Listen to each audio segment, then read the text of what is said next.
Sahabat, engkau telah istirahat, engkau telah tidur cukup, tapi kenapa selalu merasa lelah? Ini bukan cuma burnout biasa. Ini adalah kelelahan jiwa karena melupakan 3 hak yang diperingatkan Rasulullah SAW. Di video ini kita akan temukan jawaban-jawaban Islam untuk toxic positivity dan burnout agar hidup kembali seimbang. Assalamualaikum warahmatullahi wabarakatuh. Bertemu kembali dengan saya Muhammad Rafli di channel Penerang Jalan Pulang, tempat kita berbagi hikmah dari Al-Quran dan Hadis agar hidup kita selalu diterangi cahaya Allah. Sahabat, banyak dari kita mengira Islam hanyalah perkara sholat, puasa, dan haji. Padahal Islam adalah panduan hidup yang sempurna, yang relevan hingga detik ini. Bahkan untuk isu-isu paling populer yang kita hadapi di era modern. Bagaimana Islam menyikapi dunia serba cepat, tekanan mental, dan hiruk-pikuk media sosial? Jawabannya ada pada prinsip-prinsip keseimbangan yang telah diajarkan Rasulullah SAW sejak 14 abad yang lalu. Isu pertama yang tak terhindarkan adalah jempol dan lisan di media sosial. Platform digital kini menjadi ladang amal, sekaligus ladang dosa terbesar kita. Fitnah, ghibah, adu domba, hingga penyebaran hoax, semuanya terjadi hanya dengan satu ketukan jari. Ingatlah, media sosial adalah medan pertanggungjawaban di akhirat. Allah Subhanahu wa Ta'ala mewajibkan kita untuk tabayun, melakukan cross-check sebelum menyebarkan berita. Allah Subhanahu wa Ta'ala berfirman, "Wahai orang-orang yang beriman, jika seseorang yang fasik datang kepadamu membawa berita penting, maka telitilah kebenarannya, agar kamu tidak mencelakakan suatu kaum karena ketidaktahuanmu, yang berakibat kamu menyesali perbuatanmu itu." Quran Surat Al-Hujurat ayat 6. Selain itu, Islam melarang kita merendahkan atau mengolok-olok orang lain, baik secara langsung maupun di kolom komentar. Di ayat yang lain Allah Subhanahu wa Ta'ala berfirman, "Wahai orang-orang yang beriman, janganlah suatu kaum mengolok-olok kaum yang lain, karena boleh jadi mereka yang diolok-olok itu lebih baik dari mereka yang mengolok-olok. Dan jangan pula perempuan-perempuan mengolok-olok perempuan yang lain, karena boleh jadi perempuan yang diolok-olok itu lebih baik dari perempuan yang mengolok-olok. Janganlah kamu saling mencela dan saling memanggil dengan julukan yang buruk. Seburuk-buruk panggilan adalah panggilan fasik setelah beriman. Siapa yang tidak bertobat, maka itulah orang-orang yang zalim." Quran Surat Al-Hujurat ayat 11. Jadi, di mata Islam, etika digital kita adalah cerminan dari iman kita. Sebelum posting atau share, tanyakan, apakah ini benar? Apakah ini bermanfaat? Apakah ini menyinggung? Isu yang kedua yang sedang naik daun di ranah kesehatan mental adalah toxic positivity.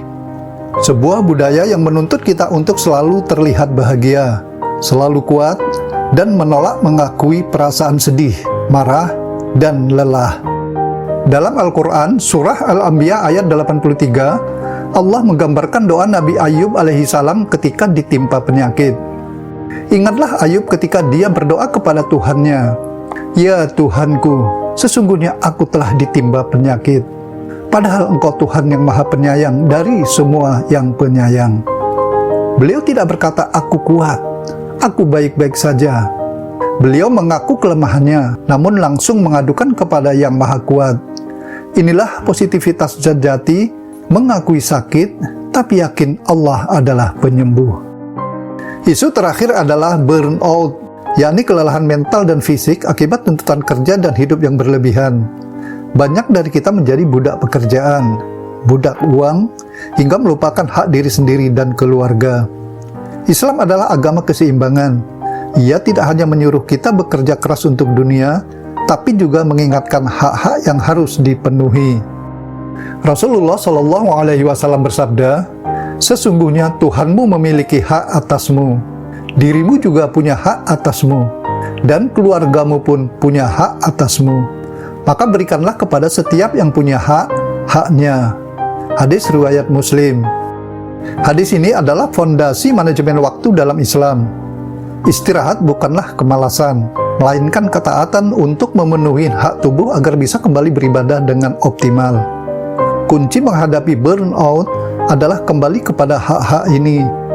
Beribadah dengan ikhlas, bekerja dengan optimal, dan istirahat dengan niat mengumpulkan energi untuk ketaatan berikutnya. Sahabat yang dirahmati Allah, Islam adalah kompas moral kita di tengah badai isu-isu modern. Ia mengajari kita adab dalam berinteraksi, kejujuran dalam beremosi, dan keseimbangan dalam menjalani hidup. Setiap isu populer dari media sosial hingga kesehatan mental dapat dijawab dengan bijak dan tuntas melalui Al-Quran dan Sunnah. Jadikanlah ilmu ini sebagai bekal. Mari kita renungkan dan praktikkan. Bagikan video ini kepada sahabat-sahabat yang lain yang mungkin sedang mengalami burnout atau tekanan media sosial. Sahabat dimanapun berada, terima kasih telah menonton video ini. Semoga video ini membawa manfaat dan kebaikan untuk kita semua. Mari kita selalu berdoa agar Allah Subhanahu wa Ta'ala selalu menjaga kita dan keluarga kita dan memberikan tempat terbaik di surganya yang penuh kenikmatan. Amin ya Rabbal Alamin. Jangan lupa dukung terus channel Penerang Jalan Pulang dengan subscribe, like, komen, dan share agar channel ini terus berkembang dan agar semakin banyak saudara kita yang mendapat cahaya hidayah. Misi kami sederhana, agar channel Penerang Jalan Pulang menjadi penerang dalam perjalanan pulang kita menuju Allah. Sampai ketemu di video berikutnya. Wassalamualaikum warahmatullahi wabarakatuh.